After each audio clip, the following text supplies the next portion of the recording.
এখন আমি মায়ের সামনে কিভাবে যাব? মা তো খুব বকা দিবে। আমি একটা কাজ করি, হাতটা পিছে রেখে যাই। আরে টুপুর, তুই চলে আসলি? টুপুর, নে দুধ খা।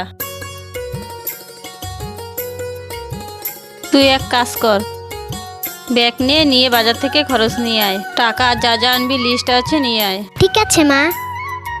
টুপুর যখন থেকেই আসলো তখন থেকেই দেখি হাতটা লুকোনো, ব্যাপারটা কি চেক করে দেখি তো। টুপুর শোন। কি মা? টুপুর হাতটা দেখা তো দেখি কি হয়েছে। না মা, কিচ্ছু হয়নি। দেখি টুপুর হাতটা দেখি। কিচ্ছু হয়নি মা। তুই বলিসনি কেন হাত কেটেছিস? দাঁড়া আমি আসতেছি। মা বাবাকে ভয় করতে নেই, মা বাবা সন্তানদের মঙ্গল চায়। ব্যথা পেলে মা বাবাকে বলতে হয়। তোমাদের মাও কি আমার মায়ের মতো ভালোবাসে? তাহলে কমেন্টে মা লেখো। আমাদের চ্যানেলের ভিডিওগুলো যদি আপনাদের ভালো লাগে অবশ্যই একটি করে শেয়ার ও লাইক করতে ভুলবেন না।